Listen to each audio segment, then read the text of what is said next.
now.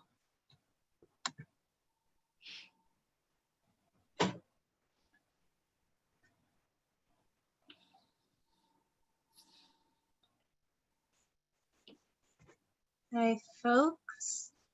We're just giving a few seconds here for Zoom to let everyone in before we get started.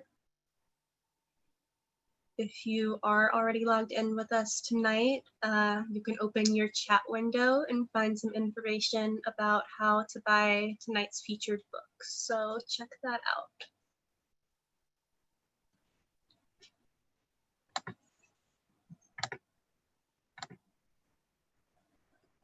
Good evening and welcome to tonight's live online author event with Greenlight Bookstore. I'm Chelsea from Greenlight, and we're thrilled to host tonight's event, Authors in Conversation on Hybrid Genre Writing, featuring Anaïs Duplan presenting Blackspace on the poetics of an Afro-future, and Kelly Schirmann presenting The New World. Before we start, I just want to say a huge thanks to Kelly and the team at Black Ocean Publishing for making this happen, and to all of you for showing up. Though we're not able to host events in our store spaces, our community of authors and readers is still here. We're grateful for your support and for the chance to make this space for conversation and connection. Now I have just a couple of housekeeping things. First, in our Zoom webinar tonight, you can see and hear the speakers, but they cannot see or hear you. They can see that you're here though, and you can see a count of your fellow attendees on the top of your Zoom screen. There are a few different Zoom functions we'll be using throughout the event that you can find if you scroll over the bottom of your Zoom window. One is the chat. You can find, it's the one with the single speech bubble. You're welcome to post your comments and thoughts in the chat. It's a great way to show your appreciation for the authors and interact with your fellow attendees. If you have a specific question you'd like to have answered by the author, please post that question in the Q&A module. That's the icon with 2 speech balloons. We'll be pulling questions only from the Q&A to be answered in the later part of the program. We are recording tonight's event, so look for video or audio versions on our social channels later on. And importantly, tonight's featured books, Blackspace and The New World, are available for sale from Greenlight Bookstore. We're excited to be able to offer actual shopping in our bookstore locations, noon to 7 p.m. every day of the week. And you can purchase An's and Kelly's books and many others on site. Or order online at greenlightbookstore.com for a quick pickup at the store or for shipping anywhere in the US. If you care about supporting the careers of authors and the ongoing existence of independent bookstores, buying tonight's featured book is a great way to show your support. Now to introduce tonight's featured authors.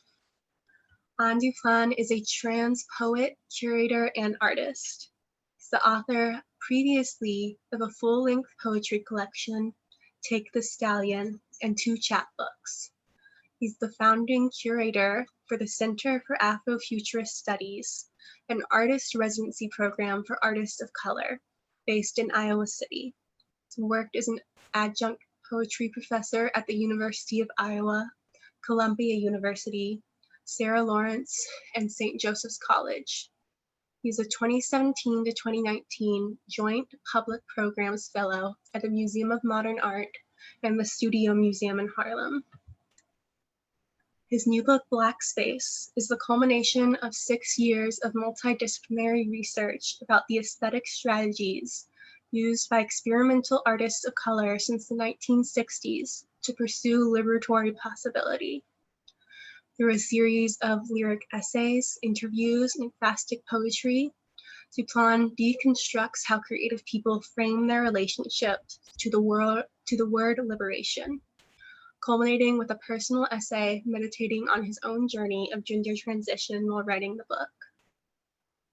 Kelly Schirmann is a poet, musician, and ceramicist from Northern California. She's the author of 2 books of poetry and essays, popular music, and the New World, as well as several chapbooks and collaborations.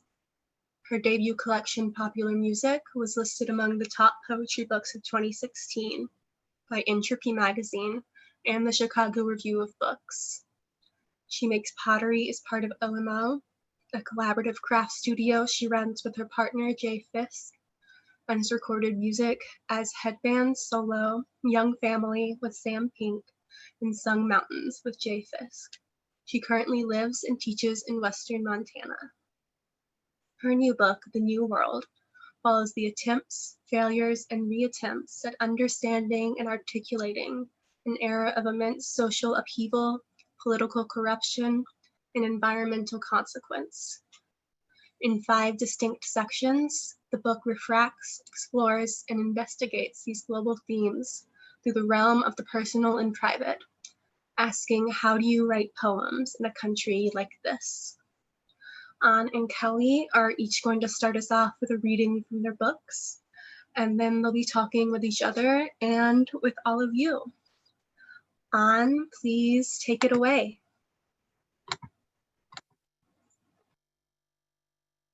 Thank you, Chelsea, for that introduction, and it's nice to see you again, Kelly. It's been a long time since that Iowa City reading. I have one request, which is if I freeze on your screen, will you verbally be like, "On, you're frozen"? I will, I promise. Thank you so much. Okay.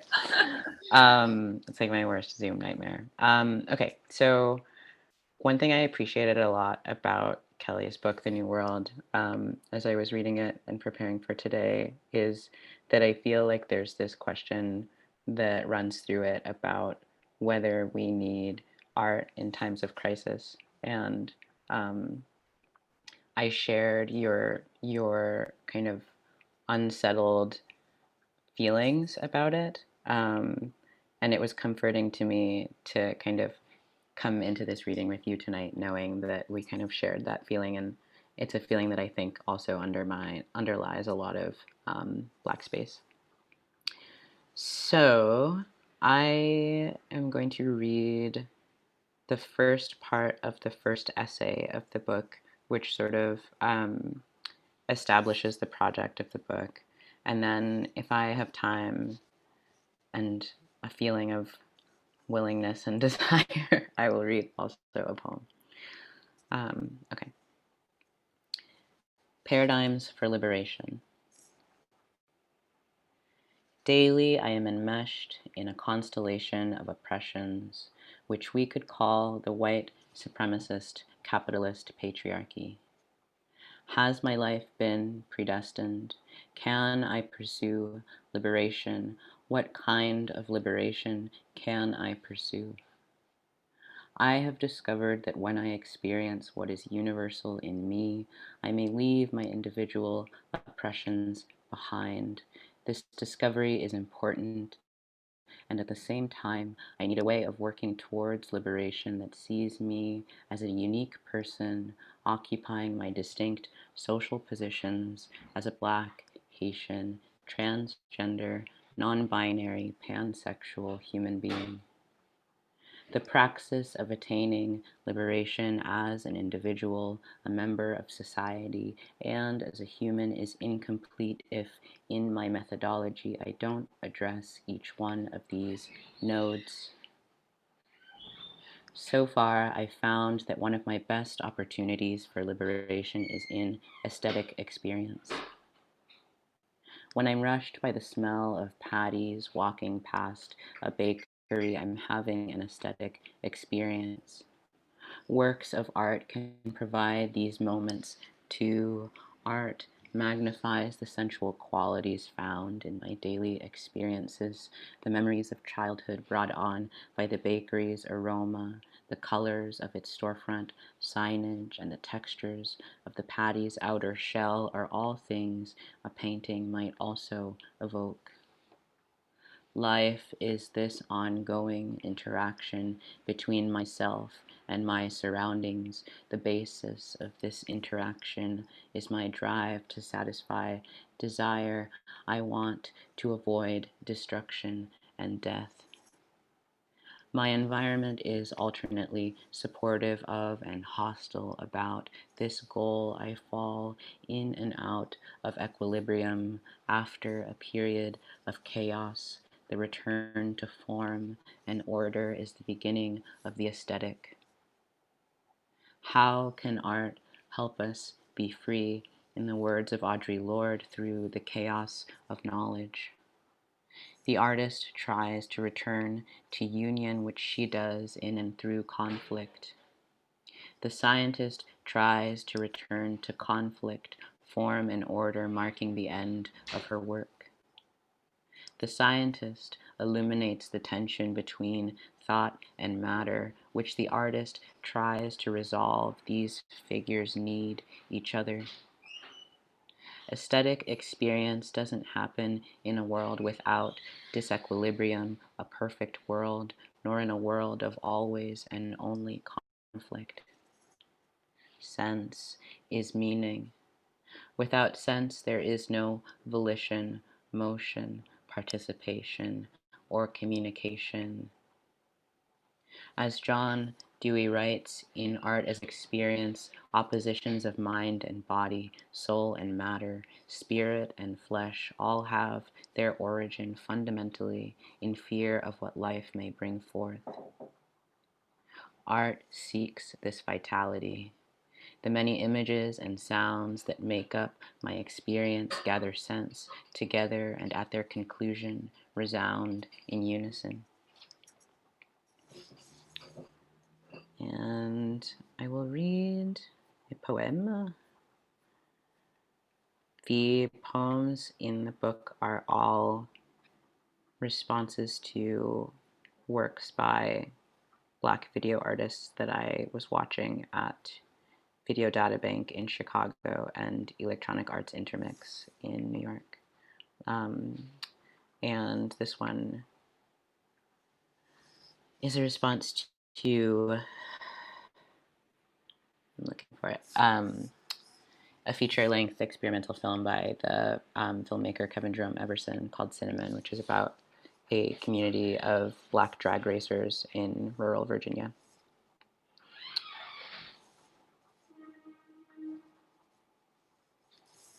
Moves a woman in a field, her back to man, working the car, who calls out to Aaron, moves slowly, what flavor you want. The alcohol at a race, there are drag cars and normal cars. There are flowers, blueness of car and man's shirt, the garage window, and also in the grass and trees. Air dynamics, cooler air makes cars run quicker.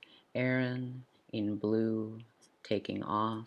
Another man, how he used to do his racing on the street from 1978 to 1982. You don't have to have the best car, luck of the draw, it's God's will.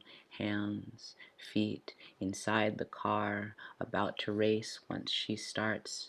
Sound fades, she's exiting, gives a piece to John outside, a story about after his delay, box broke after Larry beat him, respected him. John is trying to fix the car. As Erin watches, she says, won't make it. John says no, says it was stupid at first, but ultimately thrilling. 23 minutes, 10 seconds. The car picks up and drives. It isn't dead. The rurality of the surround. Ashley with cornrows says, I love you. No talking in drag. When she was 7, her dad got her a car. Feels lucky. She has 20 trophies in her room. She's sitting on the bed, black and white and silent, getting settled inside John and his influence. Is John Ashley's father? Aaron in a parked car, zoning out. Aaron works at a bank and John is a mechanic, and at work Aaron has her dreads pulled into a bun, whereas on the track, in a lot, in some kind of forest, clearing, her hair is down. The saturation is different. A black people in bleachers, a young boy prepares to race, a family unloads groceries from car into house with American flag. That's what drag racing is. It's consistency. The same shot, 4 to 5 young white boys by the fence as Aaron is about to begin. We are inside a car looking out the windshield and the closest we get. That is all she wrote. That was great. And you only had tiny freezings. So everything happened beautifully. Thank you. Tiny freezings is a good phrase. That was awesome.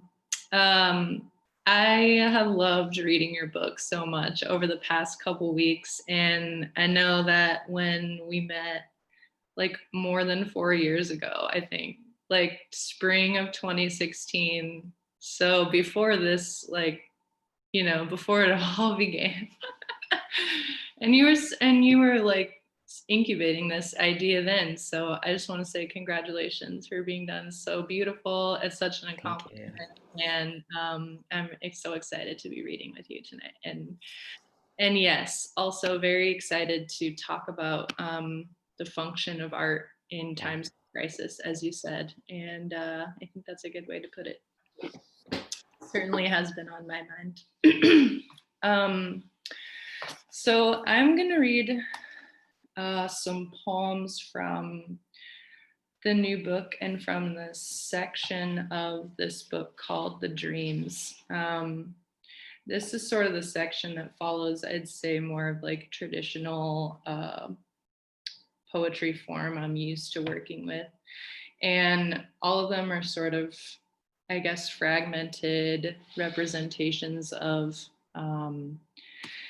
who I was in passing moments over the past few years, but also compiled from notes in various journals that I kept during that weird time. So,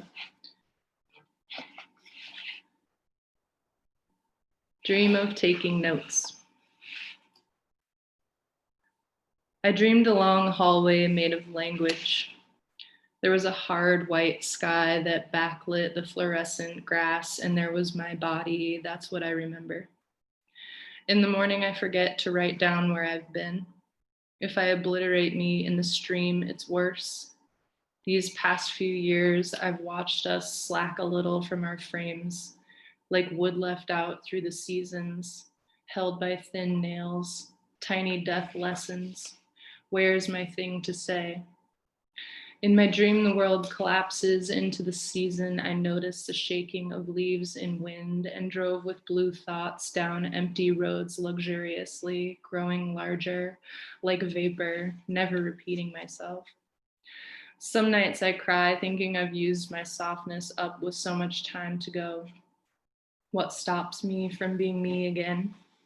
Notifications, a good thought passing by me in its boat. Dream of goodbye. I can't leave this plane or grid behind.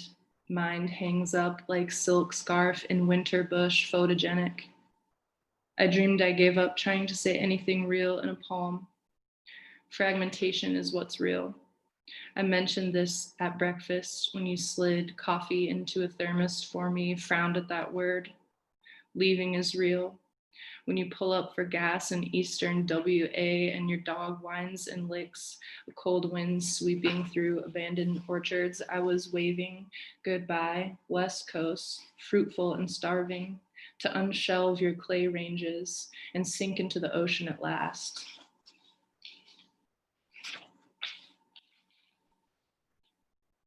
The New World. The New World arrived when we were unconscious. It laid on top of the old world like vellum paper and showed us what we'd done. There was no one to blame because everyone was an institution and therefore subject to rules. There were many new documents we felt compelled to sign. There was still fresh juice, so we regarded it skeptically. The new world shined brighter and was. Red became a color for the first time in decades. Heat came from humans who were just pure energy. Food grew faster and more anonymously.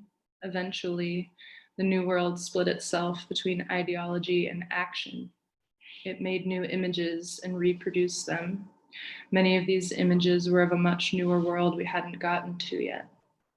There was a feeling permeating all of us, a sleepy memory of having moved beyond the moment of choice making without having made a choice at all.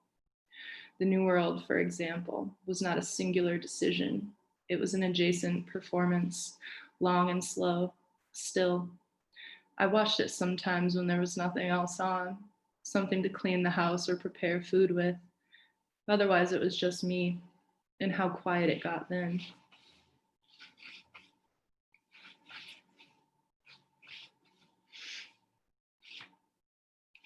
Dream of Flat Earth.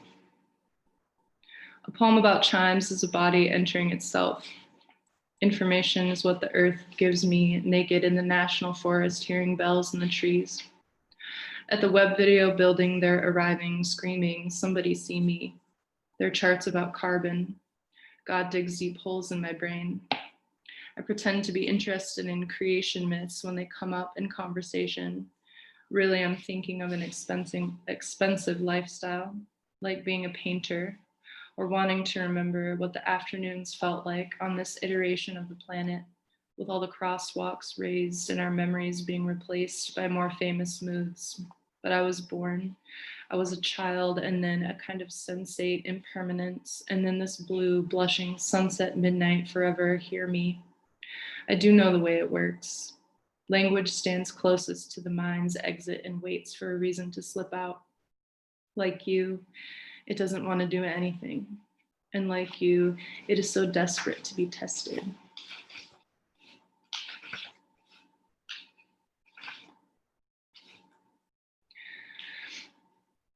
Highway archetype.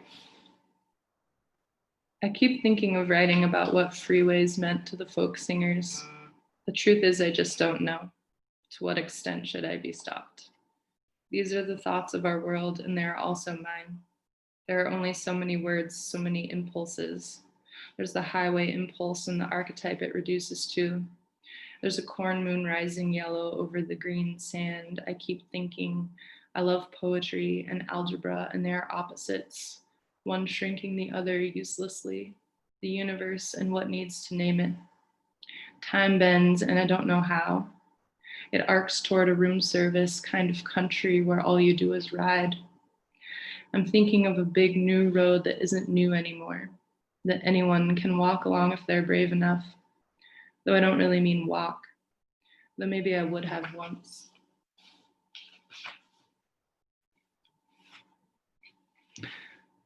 I think this will be my last dream of the new world. There's a big concrete room we gather in where bad feelings are piped mercilessly. I dreamed I was night swimming in the middle of a Russian city in a warm, shallow pool. I put my head under. I thought, Russia is beautiful.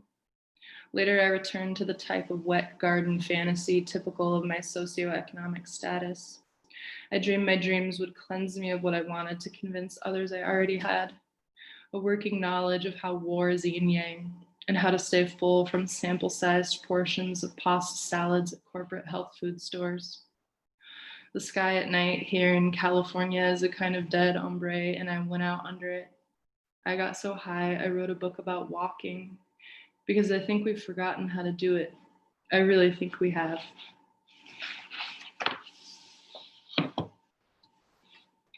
And I'll end there. I love that. Thanks. Yeah. I feel like I want to start with dreams because I feel like I've been talking about dreams a lot. But I wonder if you could speak to sort of, there's like these two camps, and one camp of people thinks it's really boring and stupid to talk about dreams, and then there's like the other camp that talks about dreams all the time, and there's nothing in the middle, it feels like. But am I right in thinking that dreams are important to you? Yeah, I think they're important in the sense, first of all, I love that breakdown and think you're completely right, and feel like it has to do with like when you have the dream, you're the only one who can really, I mean, there's seeing it, but there's also experiencing it, and you're the only person getting the vision. And so it's, of course, interesting to you to try to relate that experience, but probably meaningless or boring. I think it's pretty boring to hear other people's dreams, but then when I have them, I'm like, must. This is the most amazing thing. Yeah. Yeah. So I think that, yeah, I think that they're important to me in the sense that I don't, and maybe collectively we don't really understand even what they are. And yet it's this like a very common mystery to be experiencing and be a part of. And so in that way, it's like we can have this really kind of like quotidian discussion about dreams, and like it's so boring to hear other people's dreams. Was like we whatever is happening there, I don't think we have a handle on, and that being a kind of mystery that is present in our lives, I think is special in some way or worth considering. And in the context of this book, I I I thought of these. I mean, a dream could be and is maybe like a kind of residue or like silt from your day that you're sort of playing back, or fears or like unprocessed emotions, or it could also be like something that you hold on to as a vision of the future. And I love in your book that you uh, really tackle the project of envisioning and articulating a future. And so, in that sense, wondering how dreams, what they mean to you in the context of your book, or in the practice of imagining or hoping for, like an act of hoping for a kind of future. Totally. Yeah. And hold on. Um, so I live in a house of beautiful people, and I'm in our living room right now, and everyone's being really kind and trying to. Anyway, but like something I think about in terms of translating dreams into poems is about whether there's like a requisite translation process that needs to happen, or because there's like right obviously a magical quality to dreams and also to poetry, and sometimes I think, you know, is it enough to kind of just write down our dreams, and then are they poems already? And something I appreciate about your poems is that they don't rely on sort of the weird alchemy that dreams already are. They sort of, there are so many moments when I read your poems and feel like there's like a slippage, or the language kind of pivots in a different direction, and which is so totally you, right? It's like the poet at the reins, and so I appreciate that. And I totally forgot what your question was, but I was just fanbaying for a second. Um, what did you ask me? Amazing. I'm for the record, just, you know, just like leave it behind. These are all just like little props. Just go, just go. Um, I guess just thank you. That's really nice, and I love that. I love that idea of like dreams and the explanation of dreams, kind of like additional interpretation or like context provided. And that makes me think of, I mean, I know that you work in both poetry and essays, and kind of like the things that you can get away with in poetry, like just kind of Yeah, leaving texture and language there and letting someone else do the interpretation. Whereas for some reason, in writing an essay, it feels like you have to do much more work in right. that translation of that. So It was any of, about visioning. I remember now. yeah, you got it. Yeah. Um, well, I don't. Were you? So before this book, I wasn't like essay was not where I lived or was comfortable at all, but for whatever reason, just really wanted to be able to go there. And I still think that my my the fact that my home is in poetry is like, they're like poets essays, you know, like they're not like the way that I imagine essays, you know. But I like this kind of hybrid territory that I end up in. And I guess in terms of visioning, there's this way that maybe this movement from poetry into prose allows that for me a little bit more, and that it feels like more of a speech act, or closer to kind of saying something outright. Um, I like fiction is a sort of like strange territory for me that I've never been able to venture into, and I know a lot of amazing fiction writers, and when they talk to me about their characters and what they're writing, I'm like, I don't know how you do this. Like this sort of like whole imaginative world that you can create for yourself and live inside of. So I think I'm still very much like a baby visioner or something. Yeah. I love that, and have felt also so like completely amazed by people who are like, this is what my story's about. It starts this way, and then this happens, and then this, and then this person. And it's like, I don't even know. I don't even know how you would begin to think of something like that from start to finish. And maybe that's a good segue to one question that I had for you about. I mean, I know that you've been writing this book for 6 years, right? That or at least kind of like conceptualizing it, and yeah, it's been swirling around. It's been yeah. You've been in the car wash with it for 6 years, which is how I feel. And and like, to think back on 6 years ago, like it feels very much like it was a completely different time. And so I wonder how this book changed for you, like over that time, and if you had to kind of like adjust to that changing, if it felt natural, or like what that process, how you incorporated that, those shifts into the product.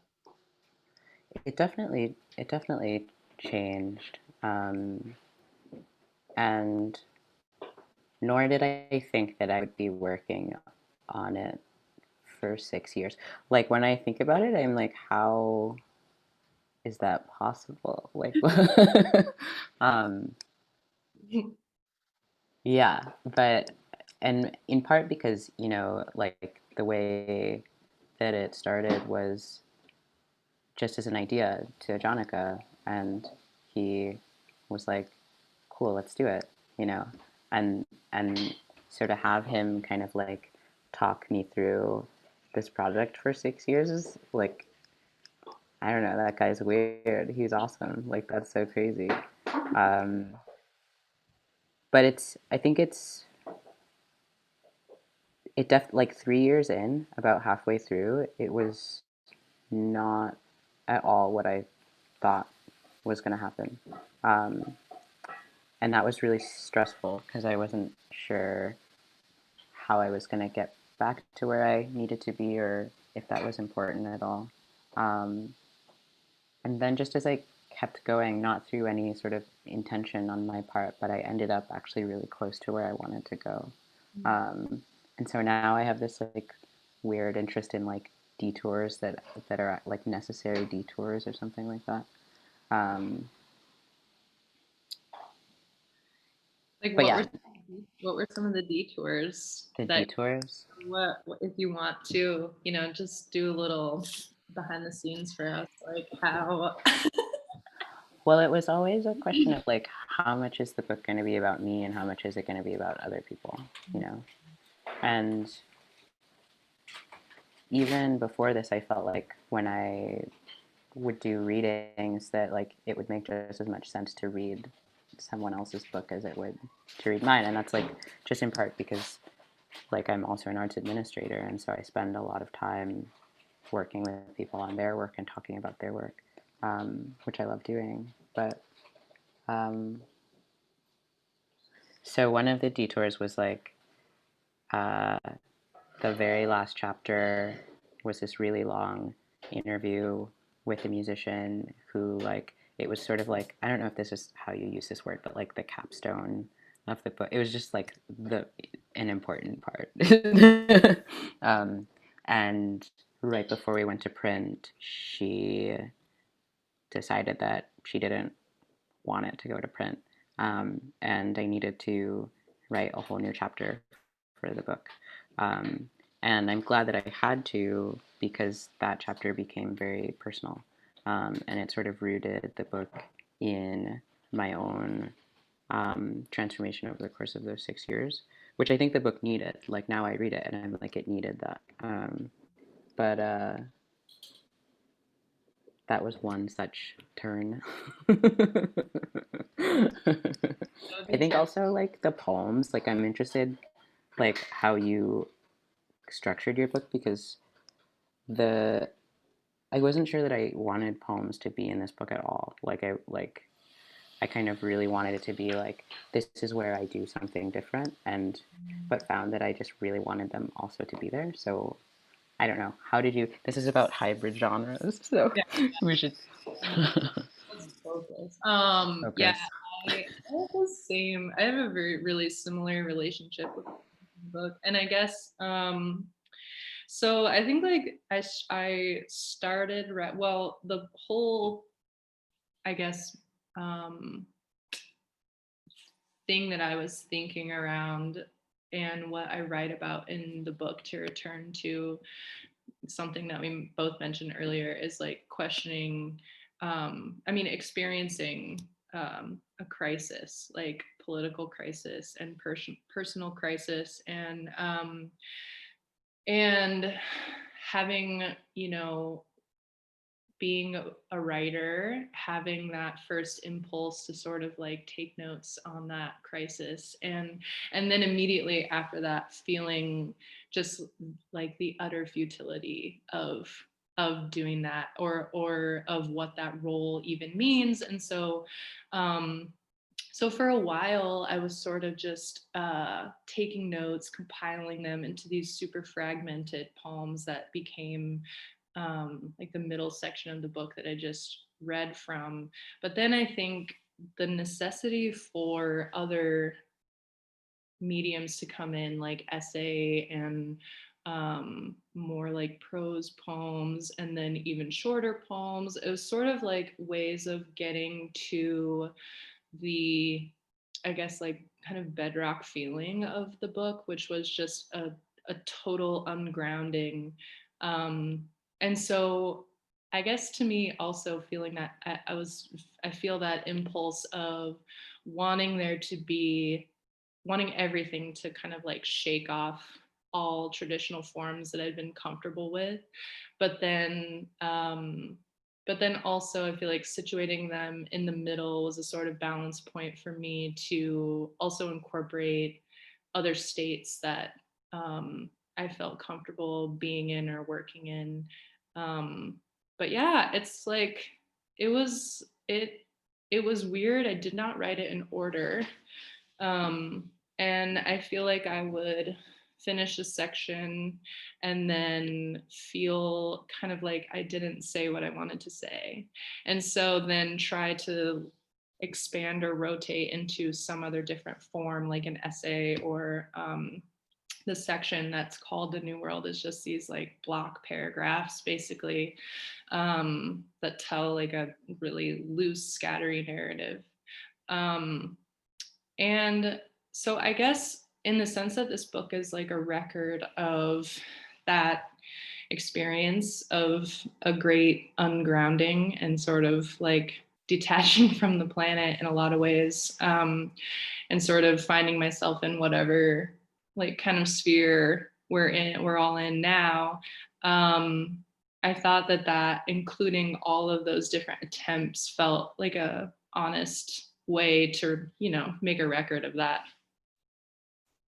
Something that I love about your poems, I was trying to talk to, I'm teaching this class right now on ekphrasis, and I feel like the, the, the, the like key to that is sort of like bringing one's like intellectual capacity to the emotional world, right? And like I often think of the example of like if you sometimes you ask a poet like why did you do this or why is this line like this, and they might say something like oh it was just intuition, and I often think like that's the beginning of the answer, not the end, right? Like then like how did it feel or what did your intuition tell you, like kind of applying the our focus or whatever to like that murky world.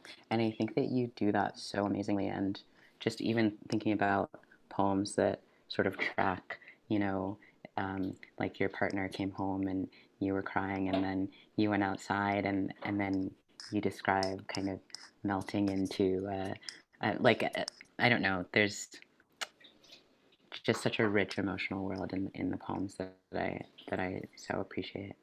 Um, oh my god, I did it again where I like totally forgot what you said. Wow. Did I say something?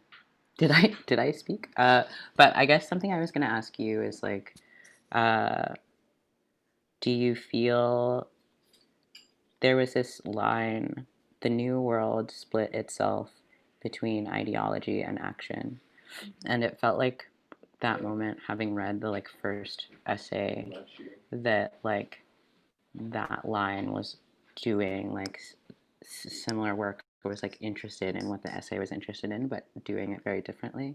And so I'm wondering if you feel like there's things that prose can get at that poems can't, or vice versa, and then where like prose poems land for you. Yeah, that's a good question. Also, I just want to say that I love that your commitment to kind of like poking at the answer of like it was just intuitive, because I feel like that is Right, like like, my and little so yeah. tiny hole. I'm like, no, wait. But I love the idea of just challenging that and being like, no, it came from somewhere. Like, where did it come from? Yeah. So yeah, I guess like I one thing that I was okay, ideology and action. I think one thing that I have been like continuously noticing, and what this book is attempting to kind of like circle around, is just this idea of like splitting or detachment or dissolution or disintegration. And whether that, I mean, even in the referring to the world, just like a completely abstract term, that I like the idea of someone being challenged to um, think for themselves of whether that means like the physical world or like the shared kind of like noospheric world that we all are, thinking into. Um, and I guess that splitting to me like was definitely an impetus to try to use different forms, because there is something about poetry that feels just like you said. I think like maybe there's a way to read it, even a very straightforward, like powerful poem, and sort of feel like it's not necessarily asking you to do something, or it's not a call to action in a way that an essay can be. And you in the last essay, Blackspace, you write that, I saved this quote because I loved it. The reasons for writing a book: a desire to disseminate information, the desire to speak, a call to lyric, a cinematic urge. And I just love all of those things contributing to the desire to write something. And especially when you're writing around a specific theme, as you are, I feel like the best way that I have found to do that is like write towards something in one medium, and then just think like, did I get to what I wanted to say? And and probably like you could always add more, you know, is the I mean, the experience of finishing a book is also hard, you know, because you're like, this will never, Totally. yeah. But so I don't know if that answers that. No, it totally does. Yeah. Especially like I was thinking around that last point that you were saying around like finishing a book and how there's this, which I think is pretty common. Like I've heard not just writers, but people, other creative people talk about kind of like the dip that you can feel after you finish a project. Um, and part of that is like, right, you just poured yourself into something for a long period of time. But it's, for me, it's also like, I'm not done. Oh my God, you know? Like, I'm not done. About this. Yeah. Yeah, yeah. And I don't know if it'll ever be done. And do I keep writing or do I like what like it's not over? Oh, I had that I had a very similar thought about like this opening essay, art during wartime, and was like just like obsessed with that concept and was like, how could I Yeah, even like include this? Like this is too big. And then my friend was like, just have everything that you write or do from now on be a project called art during wartime. And then that solves the problem where it just never ends. It's just adding on itself, which I love. So I we can like that. Yeah. yeah, I love it. I want to, I mean, I don't know if we should scoot toward questions now, or maybe we can prompt our audience to put questions in either the Q&A, Please ask us questions. ask us questions. And in the meantime, while we're waiting for the question, I'll also ask you, so you said that essay wasn't like a natural necessarily a home for you, I think is the word Yeah. that when you started this book. So what was your impulse to go toward that, and what do you think that it can do that poems can't necessarily do? That's a great question. I think that at Iowa, I had this teacher, Mark Levine, who would read my poems, and my poems would do a lot of leaping, and they still do, but I think less. And he would be like, "You're not following through," you know, and which would upset me, and I would think like, "You just don't understand like my style." um, but he was right, you know, like, and it took me a year or so to stop being angry and like actually see that um, that that I was kind of, whenever I would leap, I was not always, but often like skirting around a more difficult topic or just running into the feeling of imposter syndrome, or like I didn't want to actually go out on a limb and say something clearly, you know. And so I think I just wanted to challenge myself to have a point of view, and to kind of try to put that forth, and it's hard to do that. um, Yeah, I love yeah, like I hated in MFA like being told something like that and then being like, you're wrong, and then later being like, shit, you were right. Like yeah, all right, yeah. cool. Like, yeah, yeah, Okay, fine. yeah, no, you're There's a question. yeah. um I love also that that you know, I know that this was like such a collaborative effort, and that the interviews from the people that you've included, I mean, like there could be, we could spend so much time talking about that. I love that moment when you share like how nervous you were before talking to Fred Moten on the phone, and I was like, oh, that is so like it just the that being included in there at a point where I was like, that is so cool. Like you're just calling up these people, like interviewing, and I just like I just love that bit of like No. like humanity in there, where I was like, oh, I would be so scared talking to like it was just beautiful. And I love that you included so many people, like incredible theorists, incredible artists, and like heroes to you, and like wonder what it was like to Yeah. talk to some of those people, or like get to engage with them, and so that they're all in the book with you. It's so special. Yeah. No, I definitely didn't. I wanted it to not feel like transcript because there's like, I've done some music journalism and then there's that too, where it's like you do the little intro and then you have your transcript and that's fine. But it loses so much of the fact of like, I'm pacing around, like freaking out and like recording on like 3 devices and like I've prepared for days like that, which felt a little bit more human and like I think sort of removed it from being like me calling up these my heroes for sure, but like they're human as well, and they also have heroes, and they have like Fred Moten being like such a fan of Nate Mackey and feeling like Nate Mackey could say everything he could say but better, and I was like, you feel like that about someone, like, That's beautiful. yeah. Can I ask you this question that came into the Q&A? Oh yeah. Yes. Oops. Oh, and there's 2 questions, but this one's for you, so I want to read it to you.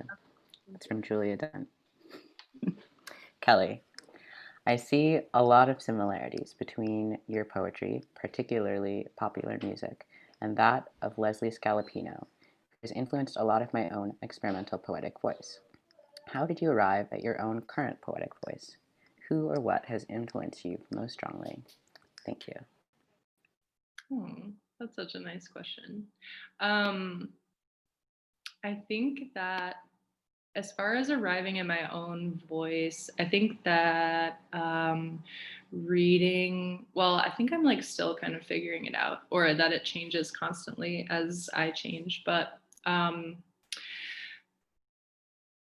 think reading work out loud really helps me to gauge like what I actually feel like resonate in my body as I say it as truth, or what is kind of,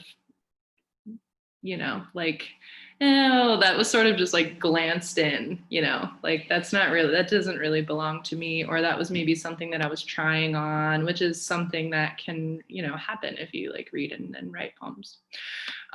So I try really hard to be mindful of that, and to continuously be kind of combing work for what I know is originating from me or original thought, and not necessarily like something that I can't track or trace, I guess. As far as people that I really love, I mean, there are so many people and artists that contributed to this book. I would say like Chris Kraus is super inspiring for me, as far as just being like unafraid to go into really strange experimental genre, and to be very like vulnerable and confessional, but also there's a kind of intensity and intelligence that they're able to share that is super inspiring to me. Also, Wawan is one of the most incredible poets alive, and I really love her work. So those are just 2 off the top of my head, but and love the kind of fragmented nature of her writing. That really helped me a lot. Thank you for asking. And I'll ask this. I love that you read that to me on. Thank you. It was beautiful. Can I read this? Yeah. And then should we stop because we're at? Okay. Yeah.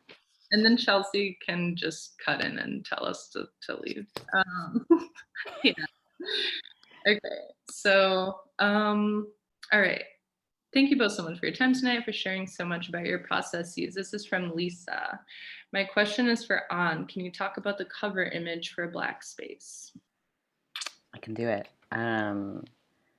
We initially, they were just totally different covers, and nothing, they were all fine. There were like, I think 10 different, at one point, like 10 different versions of the cover, and they were all like okay, but they didn't like sit totally right. And then this artist who did the cover, Kayla Nail Roach, does these.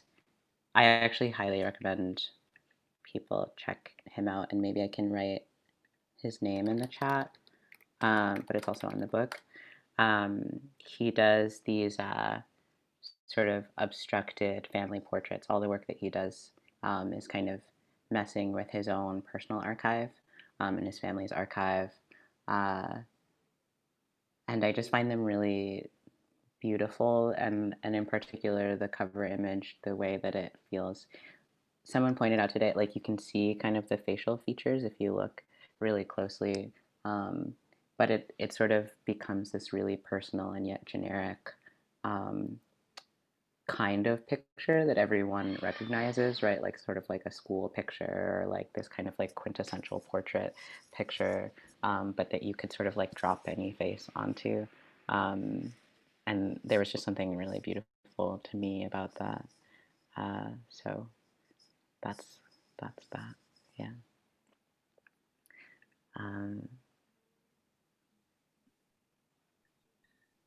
I think we have one more question from the Q&A, and it's a really good one. Spoiler, it's Okay, good. let's do it. Okay.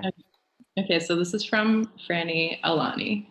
I'm interested in how you both feel about personal/political, private/public as binaries that simultaneously might serve the hybrid writer and limit their use of genre.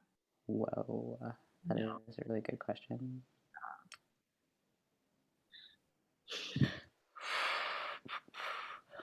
Wow.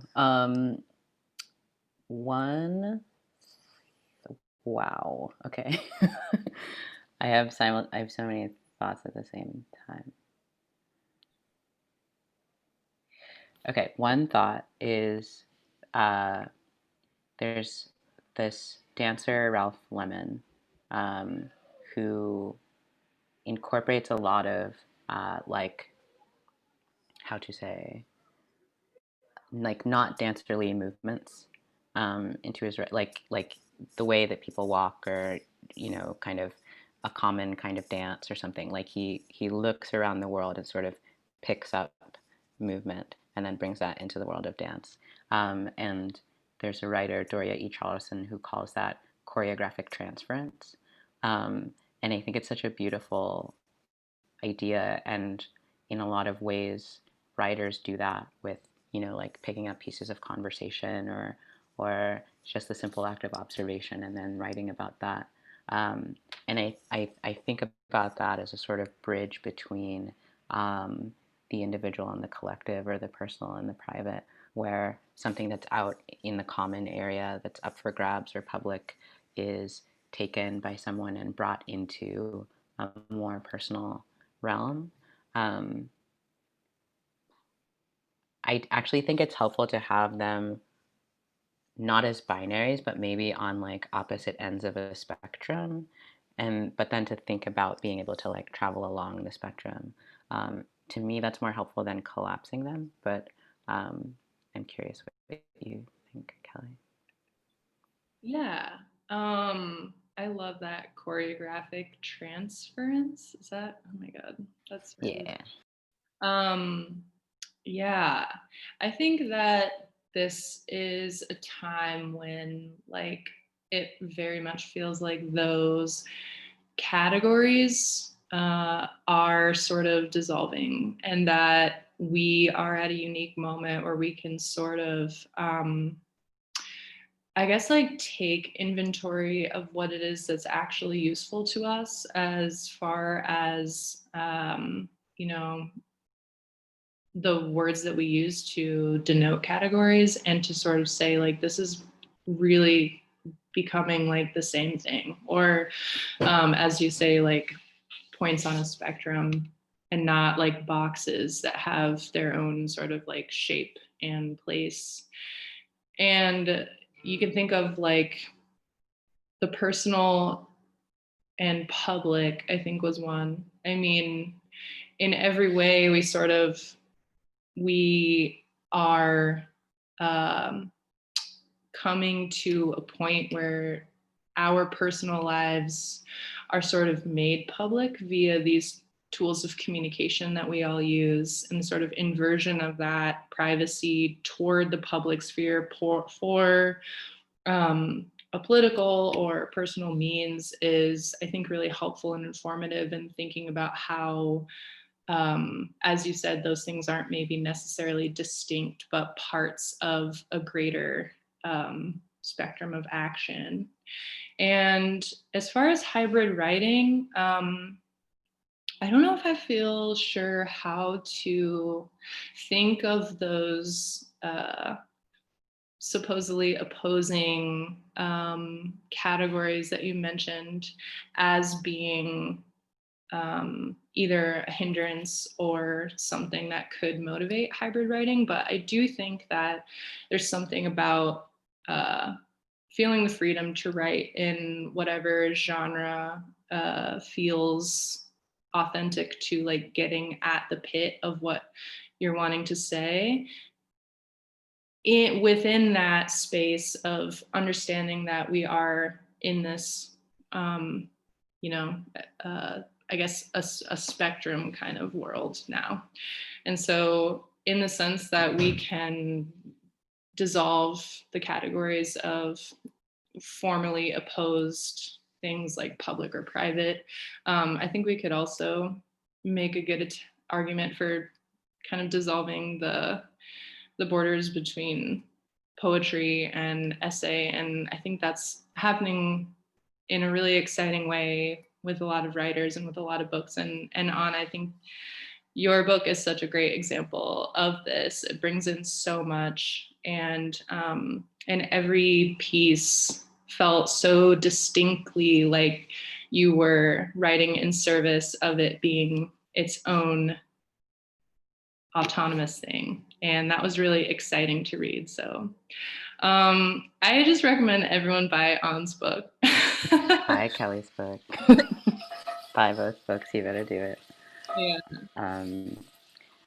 I see this question from Aaron, but I don't think we're allowed to take it. So We can take one last question. How your previous books generated or crept. Well, literally there's half of a chapbook that I wrote before that was revised and put into Blackspace, and I'm writing a book now of ekphrastic poems in the vein of the poems that were in Blackspace. So I feel like each book is sort of, what is it, like an Ouroboros? I don't know. It's like eating the one before it and then like pooping out like a new book or something.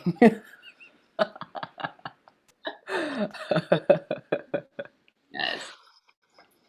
I've reached the limits of my eloquence, so we're talking about poop now. Sorry, Marianne. Get to. I feel so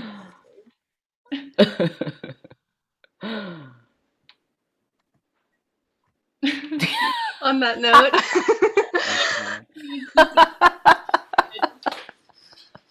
thank you, An and Kelly, for tonight's wonderful conversation. And thank you to everyone who spent your evening with us. A reminder, if you missed any part of tonight's talk, or if you just like to indulge in a rewatch or share with friends, that it has been recorded. It'll be up on our YouTube channel, Greenlight Bookstore, within the next couple of days. So keep an eye out there. And a reminder that both An and Kelly's books, Blackspace and the New World, are on sale at Greenlight Bookstore. You can shop for pickup or shipping at greenlightbookstore.com, or if you're a Brooklyn local, you can come by the stores anytime between noon and 7 p.m. any day of the week. Thanks so much again, everyone, you. for a wonderful evening, and have a great rest of your night. Thanks for Nice to having see us. you. Thank you, Chelsea. Bye. Bye.